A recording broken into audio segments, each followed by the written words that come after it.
Welcome to the Heavy Spoilers Show. I'm your host Paul. In this video, we're breaking down the Matrix Revolutions.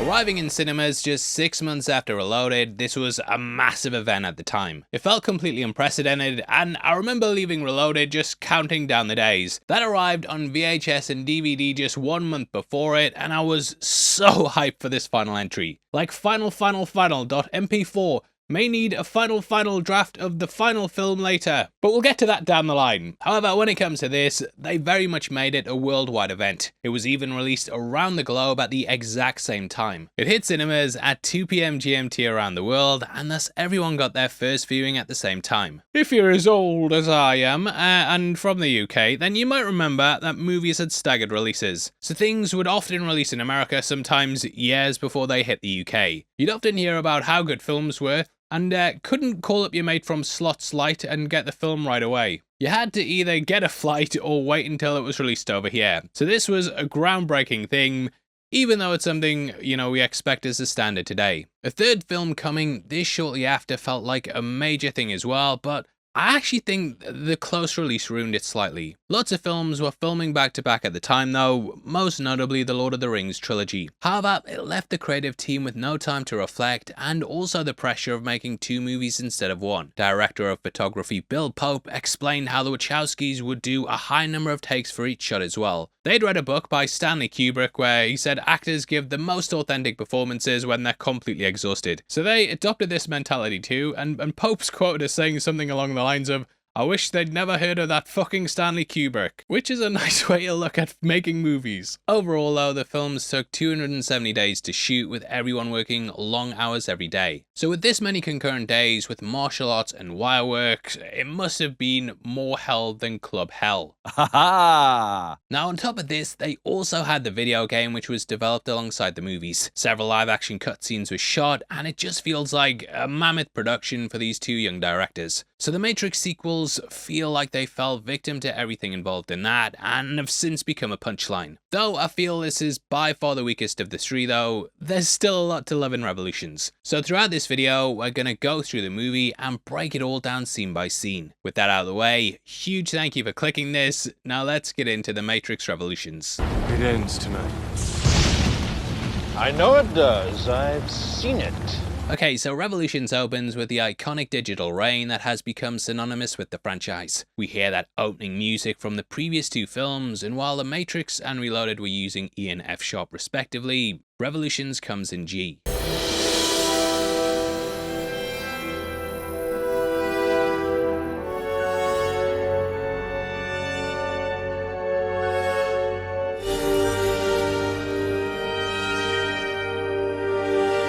This gives the idea of ascension and the feeling of moving up. We then fly through the letters just like the previous movies. Reloaded then opened by teasing the falling and shooting of Trinity, while here we see the golden code. Matrix Explained theorizes represents machine consciousness and also the source. This then takes us to 01, which is the name of the machine city. This was first mentioned during the Animatrix, and it's the home of the AI. Very much sets up the final act, as it's where Neo will go later in the movie. This plays off the back of Reloaded, and there the main mission was set up at the beginning. It also reflects it really well. That had Neo going to the source in the Matrix, whereas in this film he has to go there physically. Now the script actually explains what's happening in this moment and how we're rushing through things at the speed of thought. It then reveals that us giving this bird's eye view of the city is meant to evoke the feeling that we are in fact a god. Now this shot of the city also foreshadows when Neo fights Smith at the end. This view is akin to what we get there, where we see the characters battling through the air. The city then forms into what looks like a chalice. Considering the themes of Christianity in the franchise, I think of this as the Holy Grail. Neo is searching for the source in which he'll sacrifice himself to save the human race. This will then create a truce, and our sins will be forgiven by the machine god.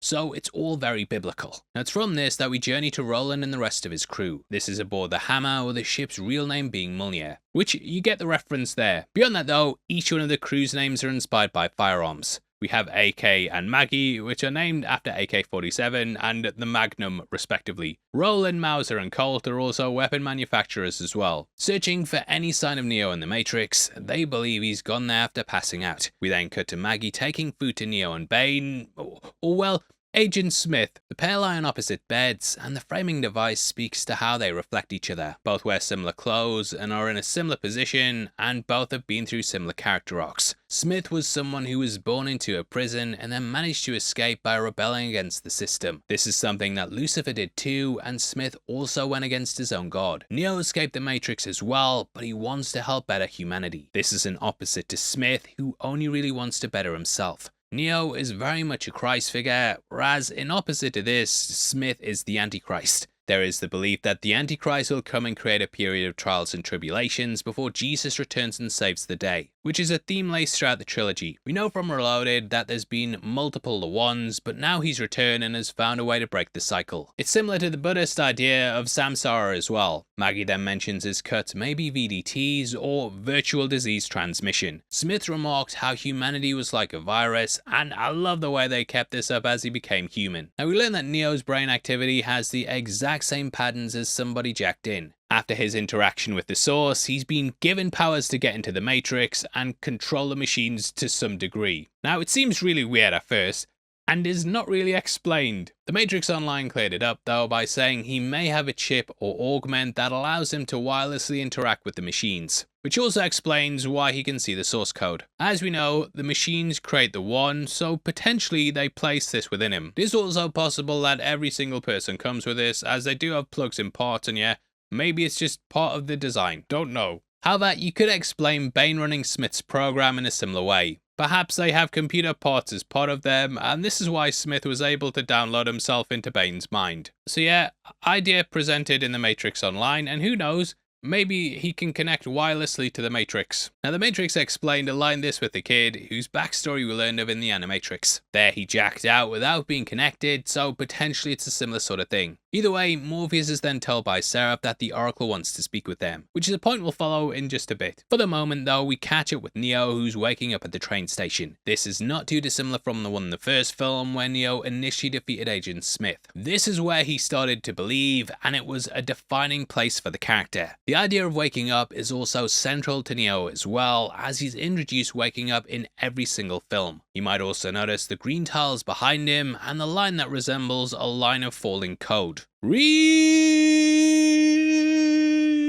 Now this train station is essentially Limbo. You might notice the Mobile in Mobile Avenue is an anagram of Limbo, which is a great way to hint at this. Now we discover that programs that are either obsolete or due to be upgraded, they're sent to the source in order to be deleted. However, the Merovingian has also been using this train station to get these exile programs into the Matrix. He achieves this by using the Train Man. This is a guy who feels like he's pulled from Ghost, and he rules this domain. He's someone who transports them on the train, which is a stand-in for the data cables of the machines. This place exists outside the Matrix, and thus Neo's power does not work here whatsoever, as evidenced by Neo getting his horse handed to him. He's essentially Charon, the ferry boatman that carries people across the river Styx. Is it Sharon? Karen? Sharon? I don't know, I had a friend who used Sharon as a rap name, and whenever I read it I always think that. Anyway, it separates the land of the dead and the living, and is such a good way to play into the myths. This theme makes sense as Persephone is the wife of Hades, and the Merovingian rules the underworld. Now it's at this point we meet Sadie, who appears basked in light, almost like an angel. She'll show up later in the franchise, but for now she's just a very young girl. Her parents are Ramachandra and Kamala, and they're both programs that made her. They saw families inside the Matrix, and basically wanted a child of their own. I always found this scene a bit dull, but on this watch,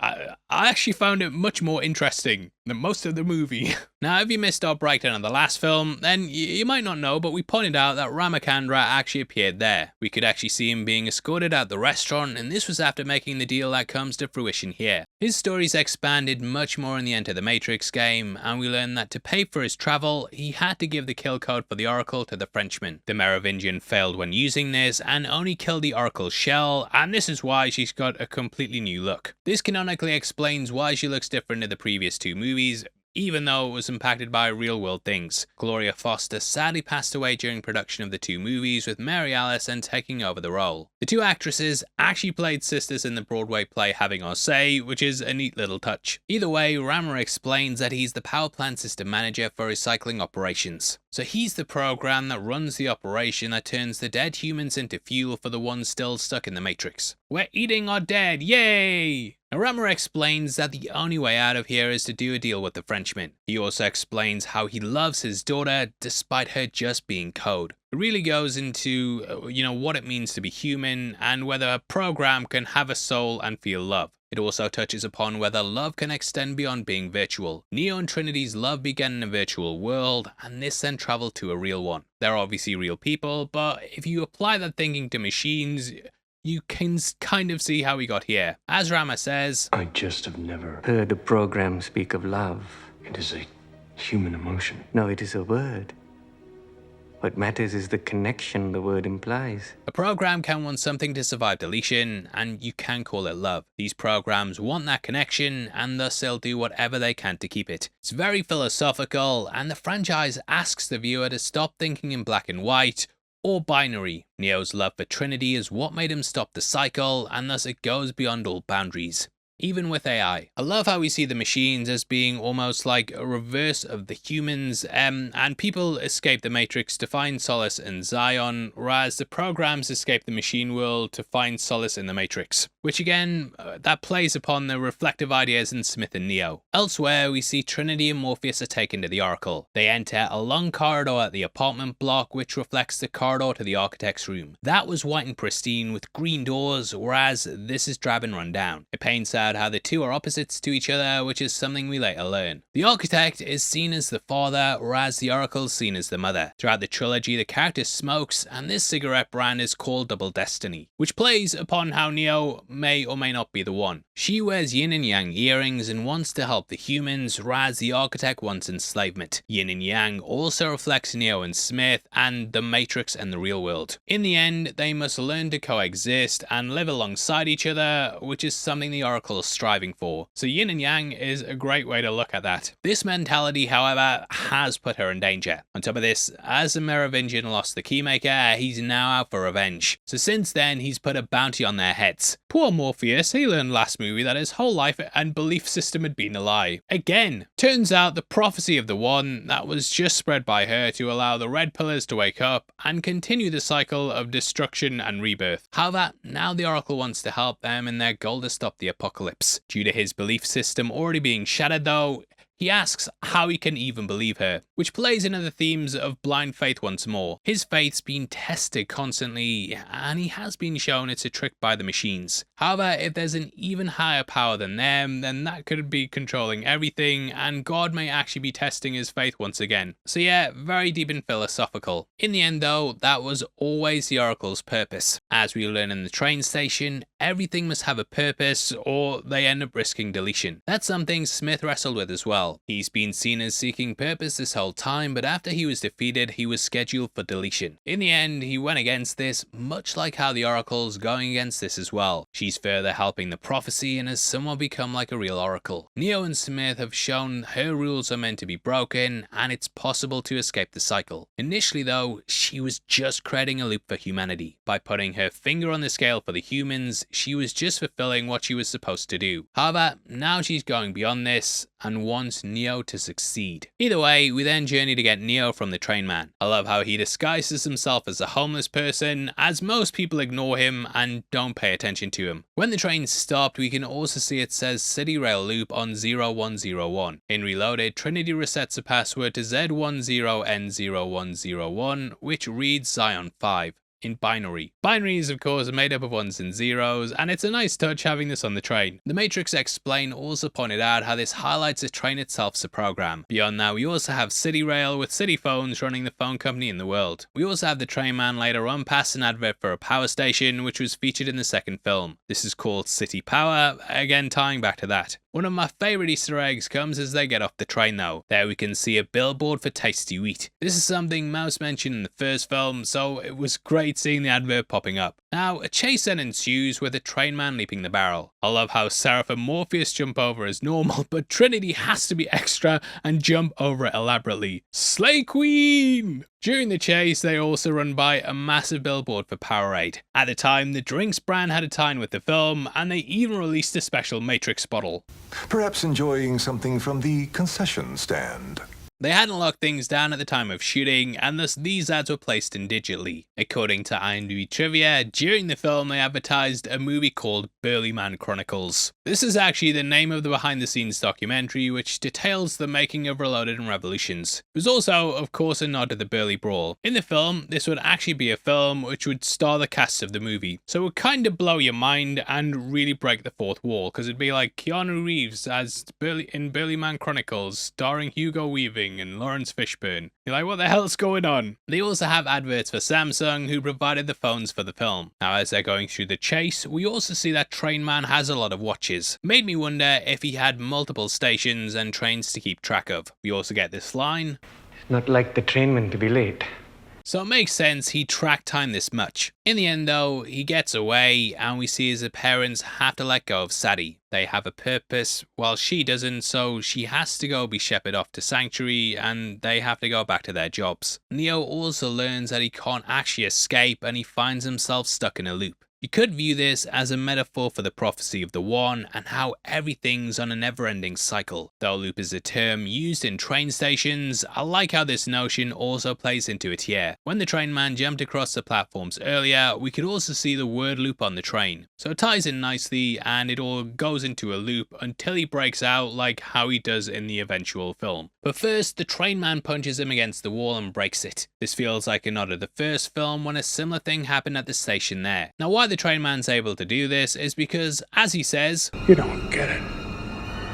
I built this place down here. I'm God. so this is outside the bounds of the Matrix and thus Neo doesn't possess the powers of the One. He's only a glitch in that system and not a construct built by someone else. Because of this, there are theories that the train man himself was in fact an earlier version of the Architect. Either way though, I love how it plays on the notion that he's very much stuck in a prison just like he was in the first film. Thus he has to be pulled out, which mirrors how he was initially saved by Trinity and Morpheus. That's currently what they're doing now, and we then see as they head to Club Hell. The group drive there in a car and pass under a bridge, with this being akin to where Neo was picked up in the first film. We also have the train overhead, foreshadowing where the destination will be. As for the club, this was filmed at the Sydney Hellfire Club, which is a real BDSM club. You might remember they shot out one in the first film, so it's a nice callback to that. Most of the people in the scene, they're patrons of the club as well, and they brought their own BDSM gear, which made it very authentic, but I wouldn't know myself. As Seraph approaches, we then get this line as they address him. Holy shit, it's wingless. Wingless was his name in the Paradise Matrix, where he operated like an angel. These programs even had wings, and his name Seraph of course comes from the word seraphim. This is a type of celestial or an angel, and I'm guessing that the wings were removed at some point, which is why he's known as Wingless. Then leads to a shootout, which is very, very similar to the government lobby scene in the first film. However, here we take things up a notch, and oh, what a feeling when you're shooting on the ceiling. In the lead up to this, we get the coolest gun check I've ever seen though. Seraph guns are Browning BDMs, which fit with the club that he's going to. The location's even complete with a lift, just like how the government lobby had that elevator. Morpheus then presses the button that says help, but the P is scratched, making it spell the name of the club.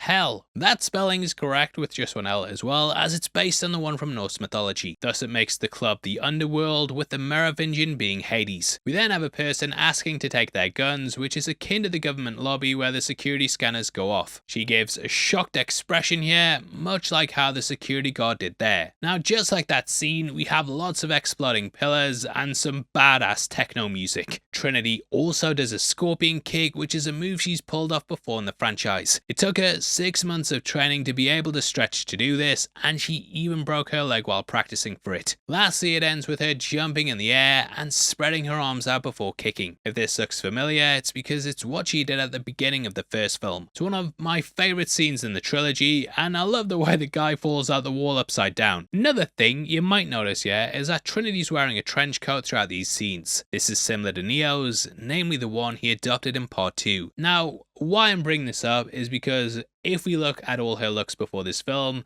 she typically wore short leather jackets. It's thought that now she looks more in line with Neo because when he saved her last time, some of his code rubbed off on her. We know from the first film that the way you look is called residual self-image, and this pulls from your subconscious and thus The avatar is based off what the person feels they should look like. So it's thought that if Neo's code's in her, then subconsciously she'd look more like him. This will get expanded upon more in the next film when it's revealed that both are the ones. Like the ones, the twos, I don't know. Now in Reloaded we had Trinity, Morpheus and Neo confronting the Merovingian at his restaurant, and they kind of changed that as Seraph takes the place of Neo here. Merovingian calls him the prodigal child, which can mean someone who left but ends up returning to repent. As they enter the main club, we also get a panning shot of everyone getting absolutely freaky. It's very similar to the start of the first movie when Neo meets Trinity for the first time, and that dance scene in Zion, which with all them weird shots. Nipples! Now, the song playing here is In My Head by Pale Tree. This could be a nod to how the Matrix is a simulation that all goes down in your head. Either way, here we catch the rulers of hell sat chilling, watching Trinity come in to make a deal with the devil. In the legends, Orpheus was a character that tried to go to hell to save his deceased wife, and you could see this as being what Trinity's doing here. Also, Orpheus, Morpheus, you get the idea there. You might also notice that he's wearing a black suit with a red tie, and the tie itself's tied in a Merovingian knot. He's also really playing up the devil comparisons with all that red. As he approaches the balcony, you might also notice that there's crosses within circles. These later appear over his shoulder and look like something pulled from a church. This appears in line with the Celtic cross, which ties into the religious themes. You could also spot one of these at the valet stand when they entered, and they are laced throughout the location. Beyond this, as they enter, we also see someone holding a gigantic apple. This of course evokes the idea of Adam and Eve, which one could see as Neo and Trinity. Adam and Eve of course lived in paradise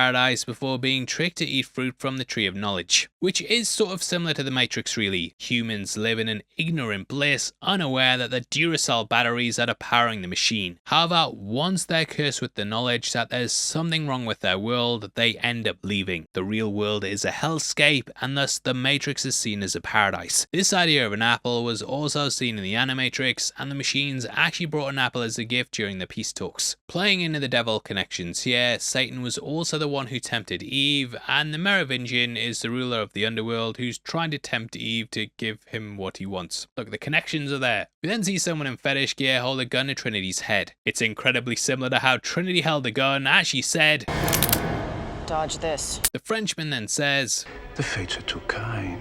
Now the Fates are a long-standing myth that's appeared in ancient Greece, ancient Rome, and even Norse mythology. Again, Club Hell's named after the Norse afterlife, and as mentioned, Persephone's named after an ancient Greek god. So it's a melting pot of all the myths of humanity which coalesce in the Matrix. The Merovingian then calls Seraph Judas. This was of course the man who betrayed Jesus for 30 pieces of silver. It led to his crucifixion, and this is actually referenced later on in the final fight. As for the Judas slander, it is believed Seraph was given sanctuary and saved from deletion by the Merovingian. This took him from the Paradise Matrix and then brought him across to this one. We know he worked for the Frenchman before and then switched sides to the Oracle. So he's betrayed the person who saved him and thus is now seen as a Judas. Now there have been theories that the Merovingian was made obsolete because the Oracle suggested adding choice into the Matrix. He constantly rattles off about cause and effect and was likely in control of things being predetermined. That was kind of noted in the cake orgasm scene as well, which I wonder if you can get that from Greg's. I'll have what she's having.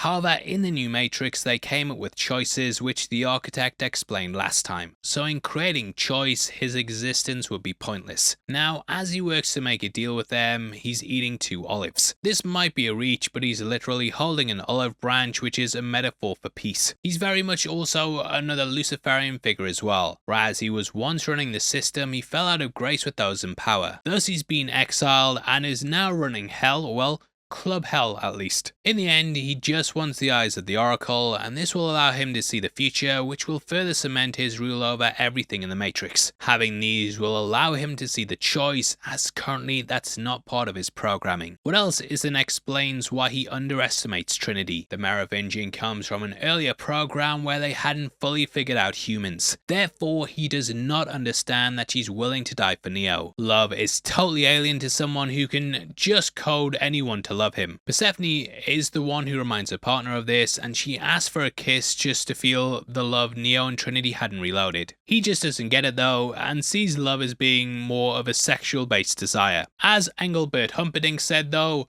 love will set you free, which leads to them getting to Neo.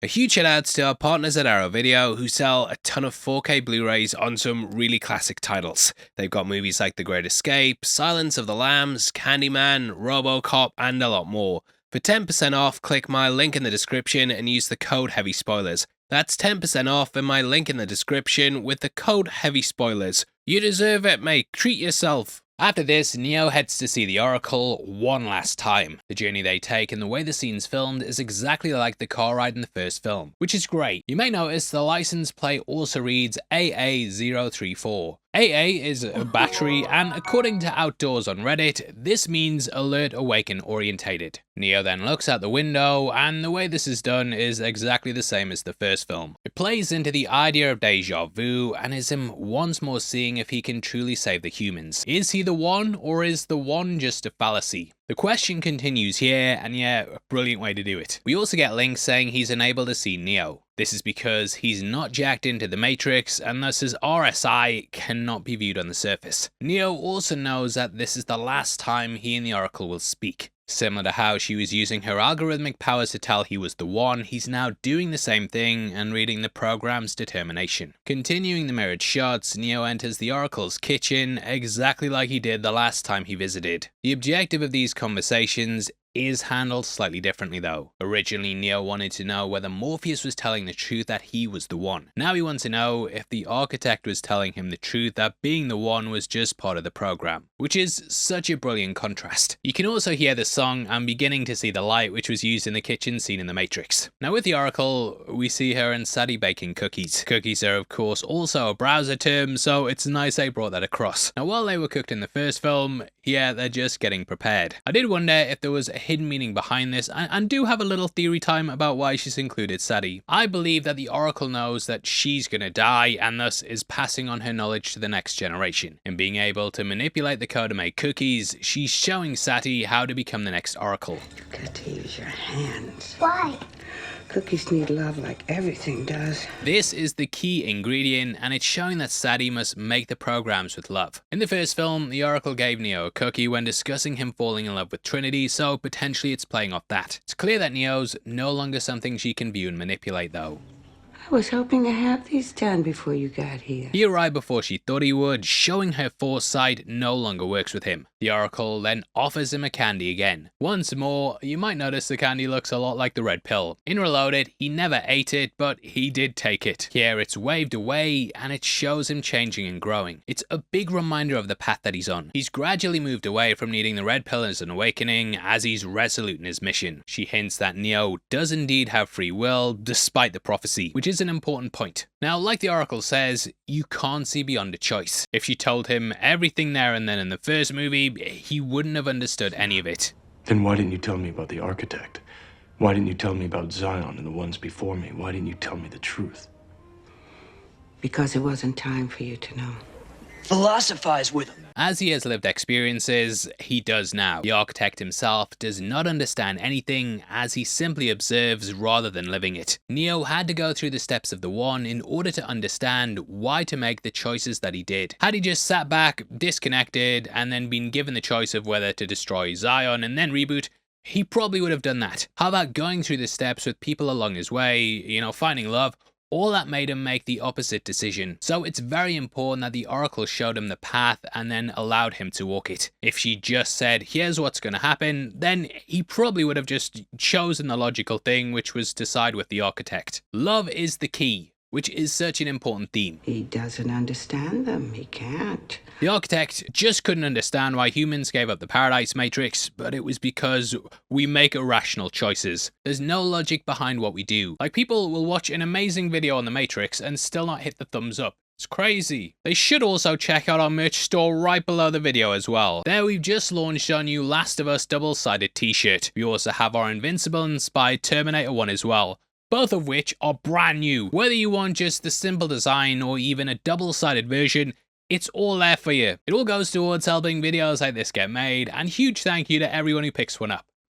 Now I also wonder if the Oracle cannot see how the war will end, as the variable of Smith wasn't present in the other Matrixes. Like Neo, he's an anomaly. Because he didn't infect the previous systems and then take her out, it's not something she's experienced before. Therefore, she can't calculate the outcome of what's going to happen next. We're basically in uncharted territory. Neo also asks how he was able to stop the Sentinels in the real world. Just like the character can enter the Matrix without jacking in, it is thought he's wirelessly connected to the source. Thus, he's able to stop them in the real world because he's shutting them down through using his admin privileges. She says how everything that has a beginning has an end, and it's not long until this cycle ends. Now, I was going to say it's not long until the war ends, but technically it already has. The humans surrendered in the events of the Animatrix, and since then, most of them have been prisoners. Even the rebellion is just part of the system's control, and they let some people free so they can think they're fighting back. The truth is though, the war and rebellion is just another system of control. The Oracle wants to shift things away from this age and usher in a new one, which is without persecution. She tells him to go to the source, and from here he might be able to change things. The source is now just as victim to Smith as the humans are, and he's now overrunning the Matrix. Everything that has a beginning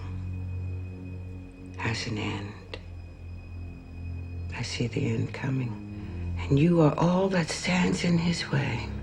Now we then see as Neo wakes up in the real world while Smith goes to the Oracle. Her taking the cookies out is almost exactly like when we first saw her. There are even theories that Smith was the one, and this may be why she thought Neo was early for the cookies. With Neo, she talked about how Smith's the natural result of trying to balance the equation. That is Neo. He is his negative. I made them draw Lola Bunny with fewer sexual features so that you wouldn't be horny. So she was in fact potentially baking the cookies for the one, and then Smith arrived just in time. Smith made a choice that changed the program, as he chose to not go and be deleted. Instead, he freed his own mind inside the Matrix and now has broken the system. He also gets the eyes of the Oracle and is a key part in bringing things down. So potentially he's the one as well. And if Trinity's the one, then he's the threes. What? The threes. Nobody knows what that is. No. Okay. All right. As for the Oracle though, her loop ends here. Well, for now at least. Sadie is then taken by Seraph, and there's actually a really nice detail here.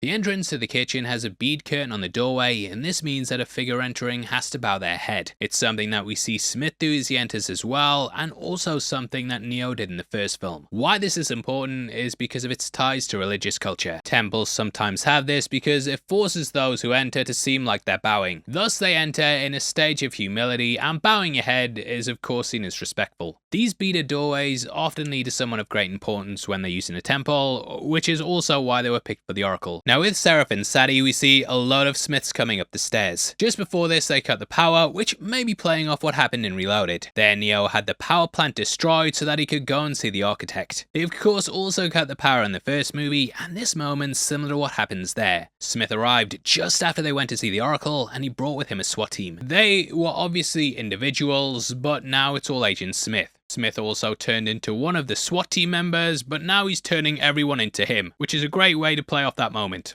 Either way, both Sadie and Seraph are assimilated by Smith, but they return at the end of the movie when the Matrix is reloaded. We then see him confront the Oracle, and he calls her the great and powerful Oracle. This is of course a nod to the Wizard of Oz, who also turned out to be a fraud. He painted himself out as great and knowing, and ultimately sent Dorothy on a pointless quest, which you could see as being what happened with Neo. I know Dorothy's quest wasn't totally pointless, mate, and the real friends was the friends she friended along the way. In the end though, the Oracle isn't the all-seeing, all-knowing person, much like the Wizard was. As well as that, her clothes and kitchen are all green, which is the same colour of the Emerald City. Smith taunts her by wondering why she didn't leave if she knew he would be there, and he smashes the bowl full of cookies. What did you do with Santi? Cookies need love, like everything does. This is sort of playing off the first film, when Neo smashed something in the kitchen too. Neo's was accidental though, while Smith's was purposeful. So opposite sides once again. He may also know that the cookies are dodgy. Neo had a cookie and told he'd feel fine after the Matrix, and in Reloaded, we know that food can be used to inject code into you and make you feel a certain way. So we could assume that the Oracle did something to Neo's code when he ate the cookie. It is thought that this may have even programmed to love Trinity, or at the very least go and save Morpheus. But they are made with love, and you have to put love into them, so kinda ties into that. Either way, if that is the case, then the cookie may have given him a greater attachment to the group and then led it to him choosing to save them. Does that make sense? Yeah, I guess so, yeah. I also love how the Oracle calls him a bastard, and he's like, You would know, Mom. it's a real nice touch acknowledging that she had a hand in creating him. Whether that's through programming or making Neo be the one, she was instrumental in guiding him to this point. The Oracle then says, Do what you're here to do.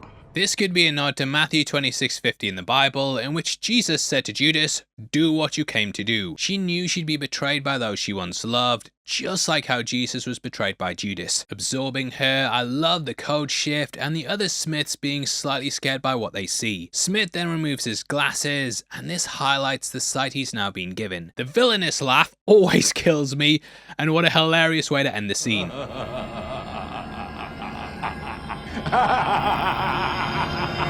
Now in between this, we have Bane waking up on the bed. If you put this side by side with Neo waking up at the station, you can see how these moments are shot exactly the same, which plays really well into their duality. Both wake up in a place they shouldn't be at, with Smith waking up in the real world. Neo woke up in the program without being plugged in, and it's sort of like poetry they rhyme. Now it's at this point he's questioned by Roland and the rest of the crew. I was never a fan of this weird crossover when I first watched it, but Ian Bliss, he's fantastic as Bane, or Smith. I always thought Bliss was very underrated in the trilogy, and the first time watching it I remember thinking, Bliss is fantastic, or is this Hugo Weaving with makeup? Nah, but the Wachowskis were so blown away by his Hugo Weaving impression that he was instantly hired to play the character. And like, even when I think back on the film, I don't know, like I remember it being this actor, but also in the back of my mind I'm like, Hugo Weaving played that bit.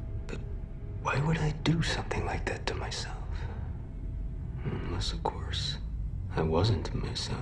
Now I do wonder if this new version of Smith is having an identity crisis, as he's now human. Smith never felt pain before, which is how the programs were able to push themselves so much. This is why the agents could do the impossible, and they had no limits, which he now has being a human. This could explain why he's also cutting into his arm, as it's all something new. But if I'm not me, then who am I?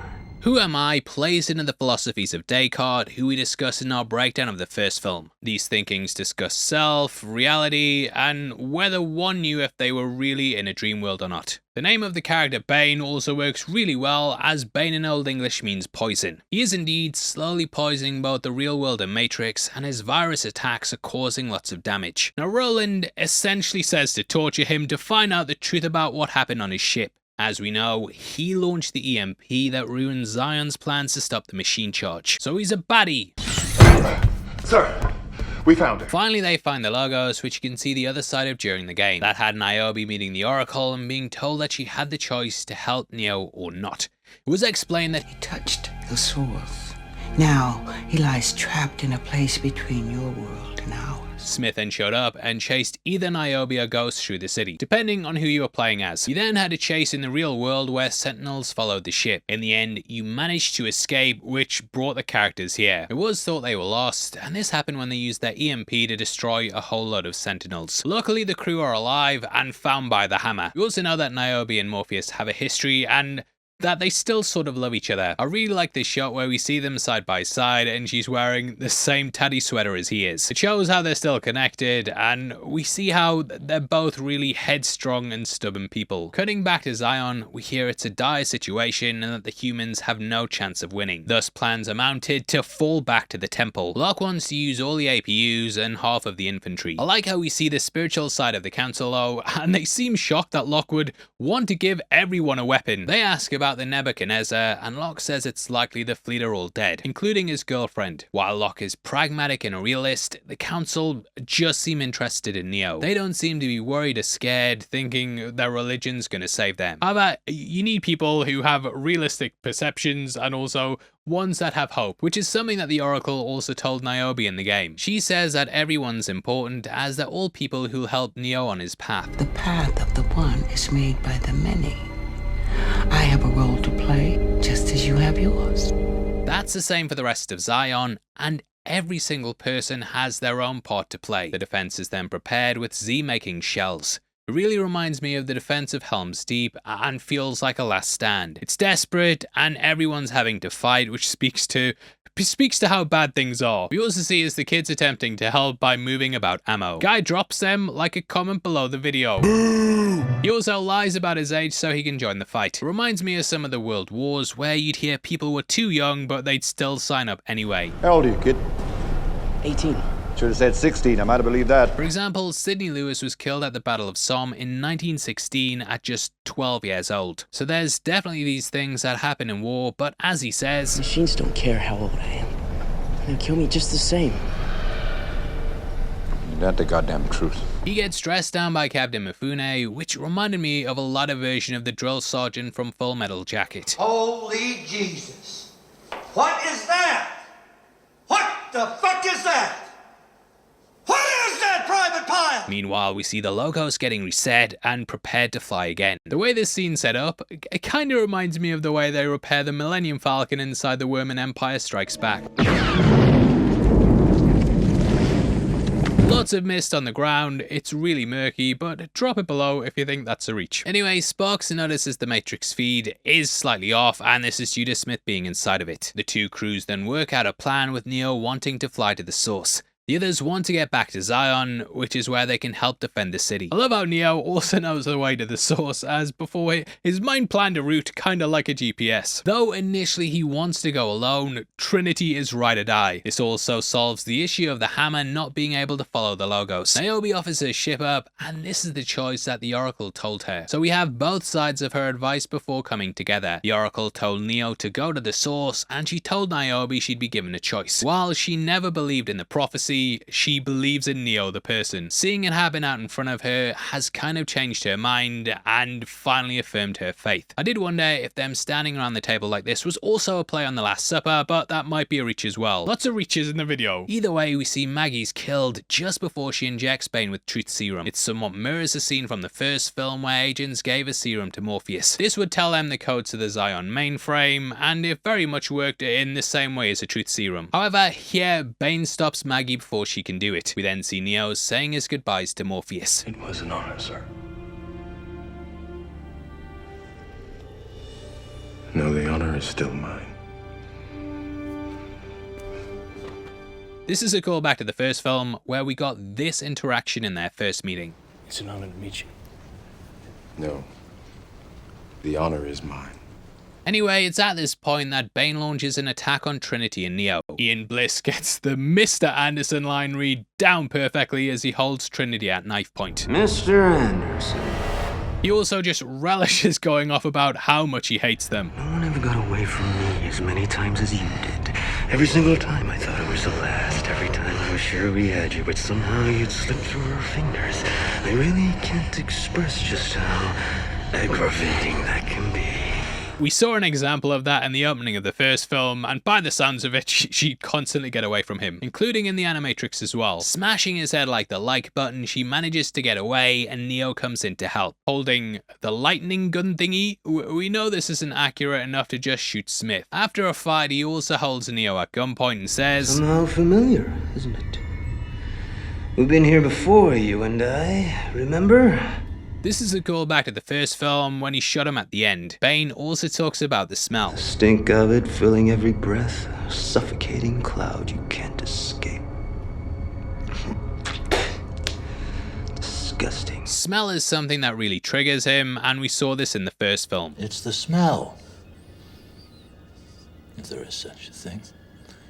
I feel saturated by it. I can taste your stink. Every time I do, I fear that I've somehow been infected by it. It's repulsive, isn't it? Now, he holds complete contempt for humanity. He says how nothing this weak is meant to survive. And comes across jealous. As they fight, we also see how Neo's blinded. Smith says, "You're a symbol for all of your kind, Mr. Anderson. Helpless.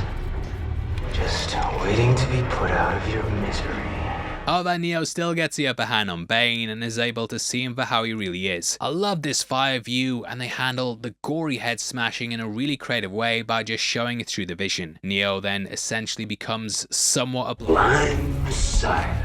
It's a trope that's been around for a very long time, and it even got used in Dune Messiah. I don't want to spoil too much of that because the movie's coming soon and you might not have read the book, but there are theories that this film's set in that universe. Dune had the Butlerian Jihad, in which machines rose up and took over humanity, and then we were basically enslaved by AI before we managed to win back our freedom.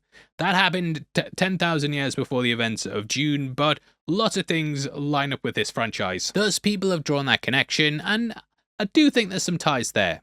And we then cut to Zion as the APU prepares to defend the dock. Seeing Locke staring over a table, we also have maps in the back. This is a lot like the opening of Empire, and again, it feels like a Star Wars callback. Now, while Zion has an army of APUs, there was only actually one made for the movie. It had detachable parts so it could be used for more than one character and was designed on AutoCAD. It's a fantastic blend of tech and CGI, and it works really well throughout the action scenes. The dock and the battle scene in general that uses a combination of models, green screen, and CGI, and even today, it still looks stunning. For me, model work makes movies stand the test of time, and a lot of older films have aged better than ones made this month. Adam Savage of Mythbuster fame, he also worked on this movie, which I didn't actually know until I was watching the behind the scenes of this film. Anyway, Captain Mifune's speech is badass as well. It's exactly what you need to hear before this big kind of fight, and it just gets you amped for what's to come. Another huge hit out to Matrix Explained for pointing out that they reference the poem "Do Not Go Gently Into That Good Night," which is the perfect way to start off any fight scene. As the APUs prepare for the attack, the humans left outside make their dangerous run through the machine tunnels. Attacked by the Sentinels, it reminds me a lot of the Millennium Falcon scene after they escape the Death Star. Though the odds are against them, Niobe's the best pilot in Zion, and she pulls off some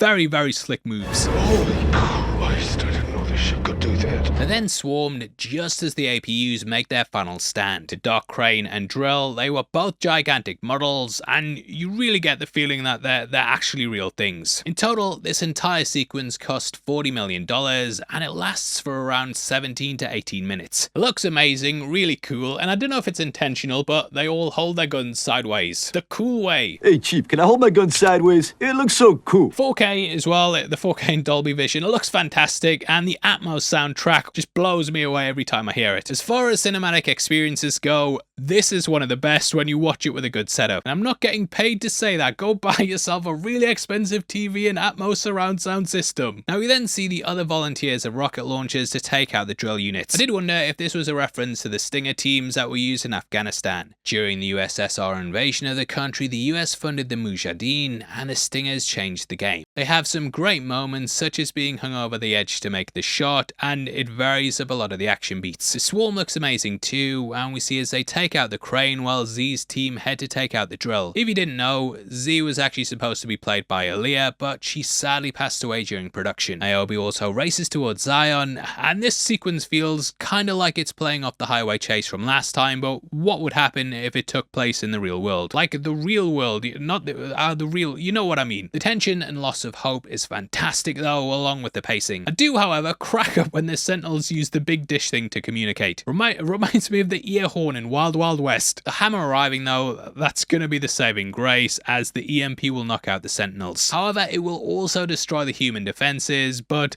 buy them a small respite, so it's kind of like, we need to do this. It's a risk they have to take, but I love how the APUs are overrun and all seems lost. The entire scene's just really apocalyptic, and I love how all the Sentinels attack as one swarm. Like, one Sentinel is extremely dangerous. Like, I don't know how you'd even fight something like this if you didn't have a gun. It would be like trying to tear a car apart with your bare hands. So a massive swarm of these is like, crap, what do we do? It's kind of like what would happen if a Terminator got into a human base, you know, you're screwed. Now the kids then sent out to rearm Mifune. It's pretty smart that the APUs fire conventional bullets, despite the guards having electric weapons. It also adds a level of realism and groundedness. Though they stand their ground, the swarm keeps coming, and it appears like a piranha attack. They of course looked at aquatic creatures like octopi when designing the Sentinels, so having this sea feel, it works really well. Either way, Mifune's killed, and the kids left to open the gate and help save the day. He never finished the training program, and Mifune says, "Neither did I. which is a really nice bit of camaraderie. Mifune also might be a reference to Toshiro Mifune, with his films influencing the Wachowskis. In the end though, the kid climbs on board and controls the APU.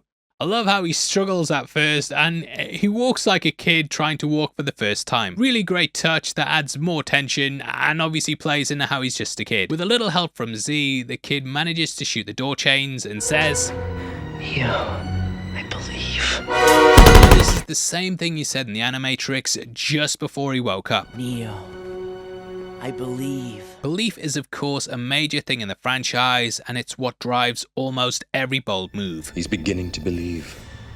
The hammer then releases the EMP, and the day is saved. For now. Especially because like Zion looks like Paris and Team America. I love how the Sentinels fall like rain, and it continues the motif of the franchise. Z and Link then reunite. They link up. At least it's somewhat of a happy ending for her, as she'd already lost her family Dozer and Tank in the first movie. Well, one of them kind of in between, but we'll not go into that again. Locke is furious at Niobe and Morpheus though. They've lost 2 ships and the defenses are wiped out. We mentioned earlier how he doesn't believe in religious prophecies and is more like a pragmatic realist. On the flip side of this though, the Council seem to only care about Neo and the prophecy. They come across as a bit out of touch with the reality of the situation, but in the end they're proven right. They and Morpheus blindly believe in Neo though, no pun intended, blind pun there. Locke has seemingly given up though, and it highlights how, again, you kind of need a mix between the two. You need people who will fight with hope, and then others who don't get blinded by it. Their fate is very much in Neo's hands though. That's who we join next, and we see with Trinity as he rides to the Machine City. I did wonder if he didn't bring any ammunition to not seem like a threat. He wouldn't even take any ammunition. He was totally out of his goddamn mind. He of course is going to negotiate, and thus it's best not to carry arms. The fact it's a man and a woman is also akin to the way the delegates of the machines appeared in the Animatrix. We then see the harvesters in pods just like the ones we saw on the TV in the first film. These are the fields and where the towers of the humans are kept. The entire tower setup looks like a gigantic set of diodes from a circuit board, which hammers home the theme that this is their world. We then see why a human hasn't been in the Machine City for at least 100 years. Immediately they just launch bombs, and this armada would just wipe out any craft. Now we also know that the cycle of the Matrixes lasts roughly 100 years, so I did wonder if the last time someone went was because they were the ones who would then restart the cycle. Either way, Neo has the Wi-Fi password, and he blows them up with just a wave of his hand. One then looks like it passes right through him. I'm not sure of the literal meaning of this, but I feel like it speaks to how the spirit can conquer all physical boundaries. It really reminds me of Final Fantasy Spirits Within, specifically the Phantoms. Trinity and Neo then fly up over the blackened sky that we saw the humans do in the Animatrix. Finally, they see the sky for the first time, and it's such an amazing moment in the series. Giving another nod to Plato's Cave, this was another thing that questioned reality. In case you missed our first breakdown, Plato's Cave basically theorized that people stuck in a cave who were shown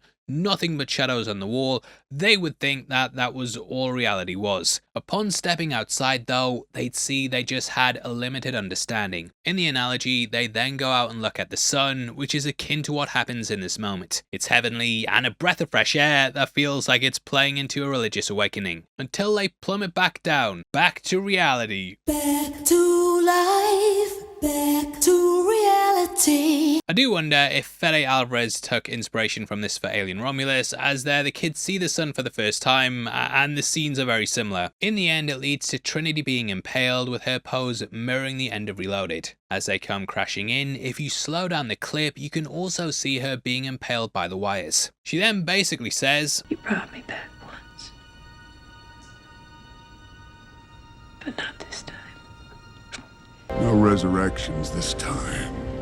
Well, until the 4th movie. Her body being in the Machine City though, that does explain how they're able to bring her back. Neo then gives her one final kiss as she dies and then heads into the source. So I do kind of wish that we got to see more of the Machine City, as the sets look fantastic. It's such a creepy, Giga-like environment, and I would have loved to have seen more of this. Also, I get in trouble when I say Giga. Is it Giga or Geiger? Leave a comment below. Just write the name though. Don't actually say anything that helps to learn how to pronounce it, because then I want more comments about how I'm pronouncing it wrong in the future. Boost engagement! Now again, they use CAD drawings and assimilation to make the machine city, so it looks unique and feels like it's real. We then see as Neo walks a golden path, which again evokes the Wizard of Oz, and maybe even touches upon Dune. There, Leto II laid out a golden path for humanity that would allow them to survive destruction. At the end of the path, we then meet Deus Ex Machina, which means God from a machine. It usually refers to a plot device that, out of nowhere, suddenly resolves the problem that the protagonists are facing, which this kind of is. This character hasn't been mentioned at all in any of the prior films, and they pop up last minute and offer a solution. But they point out it's Deus Ex Machina, so I'll forgive it. Looking like a baby, some have theorized this is what God resembles. Jesus, of course, arrived as a baby, and this is what happened when God made his form physical. It also makes sense that the infinite would never age, thus they would stay in a baby-like form, which look, maybe you will all find out one day. In the film, its face is portrayed using machines, and it reminded me a lot of those Pin executive toys. The face itself was actually modelled on the face of a baby, which just so happened to belong to the nephew of the directors. This was then combined with mocap, which gave the performance we have here. The voice work is fantastic though, and across with the Sentinels we see as they lay down their arms. The machine god also has the nickname 01. Neo's apartment was 101 and 0101 was on the train earlier. It's a great little detail that showed us he was always going to end up here. He's then sent into the Matrix and he'll kill Smith once and for all. I love how the machine makes a tiny smirk when Neo says he won't fail after being told he will. Just humanizes him a bit. Neo needs to do this though, as Smith has run way too far out of control and not even the machines can stop him. He does this for peace, and finally it will bring an end to the war. Morpheus also realizes that he's made it safely to 01, and we get an absolutely epic final face-off. Happening in the rain, this of course plays upon the falling code rain of the Matrix. It absolutely batters the actors and really feels like the program's crumbling apart. Lightning cracks the sky, you know, the sky is falling, and yeah, I can imagine this was a nightmare to film. The song playing in the background is also Neo Damarung, with that of course referencing Neo. The lyrics are passages from Upanishad, which is a sacred Hindu text. That also references themes of the trilogy. However, the name Neo Damarung is also a reference to God of Damarung, or Twilight of the Gods. It's the final part of Wagner's 15-hour epic opera. In a bastardized layman's explanation, the final part sees Valhalla burn and the gods being destroyed. In the end, the Earth still exists without the gods, and it begins anew, just like this world. We also see that Smith has turned everyone into clones of him. While Neo had to fight multiples last time, here we have a hierarchy. The one with the Oracle's eyes is more powerful than all, and thus it goes down mano a mano, well, machino. Production team actually made multiple models of stand-ins, so they aren't using CGI for every single shot. Masks were also used to put over the heads of the real actors to make it look as lifelike as possible. They even had wetsuits under their suits to keep them warm. According to IMDb trivia, the stuntman for Keanu Reeves here is actually Chad Stahelski. Yep, that's the John Wick director, and that franchise of course saw Reeves and Chad teaming up years later. On a side note, Chad actually invented the rig they used to move 360 degrees, and this device is called a tuning fork. Now anime was a clear influence on the trilogy, and this fight is very Dragon Ball. Before this film, we'd also never really seen two superhuman characters really going at it like this in live action. However, you can see how this would influence things like Man of Steel and lay the groundwork for these battles in films. Smith then says that Neo's life taught him that the purpose of life is to end. He sees things in zeros and ones. As humans eventually die, I imagine Smith thinks that he should just wipe them all out. The fight here also resembles the fight between Neo and Morpheus in the dojo. It goes okay until Neo's hit into a wall, just like how he was into the pillar. However, he shows his immense growth and power and does the hand taunt that comes from that first film. We then get some of the same moves, and the camera angle plays like a 2D fighter. Matrix combat! It's all coming full circle from his first fight though, with his now being his last. According to IMDb trivia, this room's also a replica of the movie's production office. The fight still looks incredible to this day though, and we see Smith in the sky as lightning cracks behind him, which looks absolutely demonic. Fits nicely in with the Antichrist theme there. As Smith plummets to the ground, we can also see that where they land is the same place Neo had his final phone call at the end of the first movie. It's also where he first flew, which is a neat little loop, like he's coming crashing down where he first rose. Smith can still not understand or fathom why Neo's doing what he's doing. Like, why does he get up and fight despite the insurmountable odds in each movie? That's because Neo has hope, whereas Smith's a complete nihilist. Smith lists freedom, peace, and love as things he can't understand.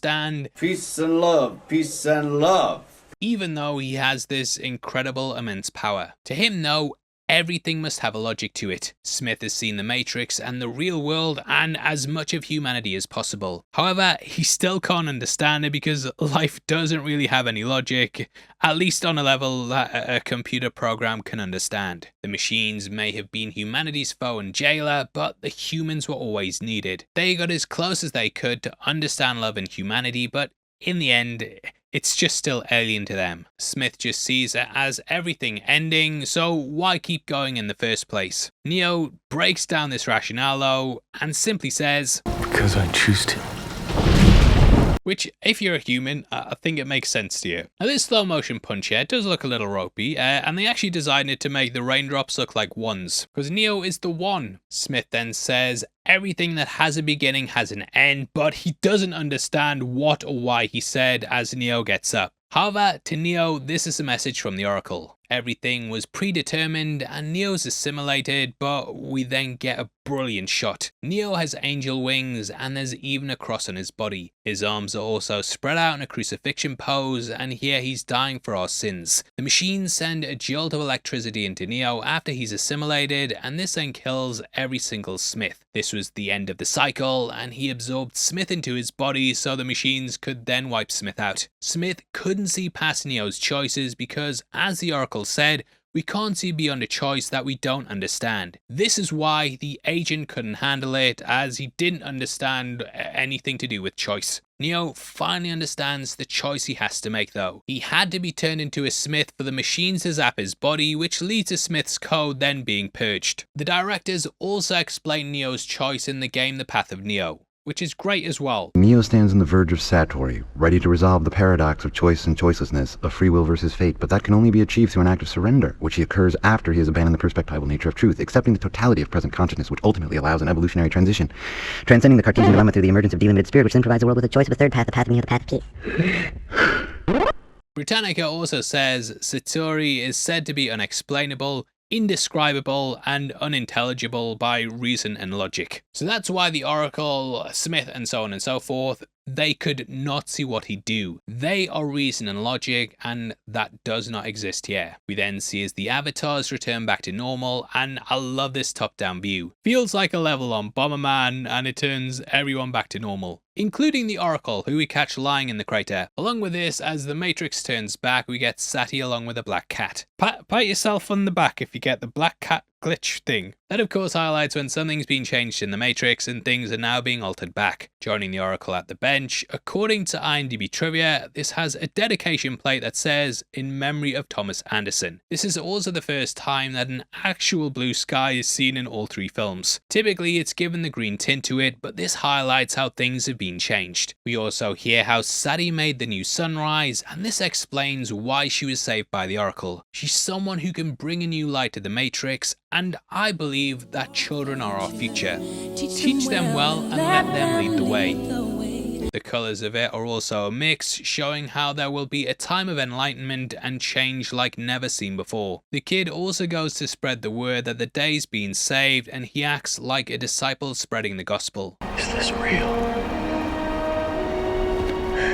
That brings forth the themes of reality, and though it's difficult to believe, Morpheus's faith has been rewarded. He then looks up into the sky, almost like he's thanking a higher purpose. Back in the Matrix, we also join the Oracle at the dawn of a new age. In Zion, the Sentinels have retreated, and we hear how the two forms of life will coexist. The Architect then says that humans who want to be freed, they can go to the real world, and those who want the comforts of the Matrix will be allowed to stay. Neo technically isn't dead either, as the Oracle says we'll see him again as his consciousness lives on. The cycle is over for now though. Yeah, of course the Matrix exists, but humanity's at peace. And though it's not perfect, it is peace. That then ends the movie, and this is the first film where Rage Against the Machine doesn't play over the credits. As for the film itself, it opened to $24.3 million on its very first day, which even today would be a great way to start off. However, bad word of mouth quickly spread and it dropped massively the second week. Overall, it brought in $427 million, which was about half the box office of Reloaded. Critically, it's rated the lowest as well, and I think it's the worst out of the trilogy. Whether that's the case when we get to the reboot,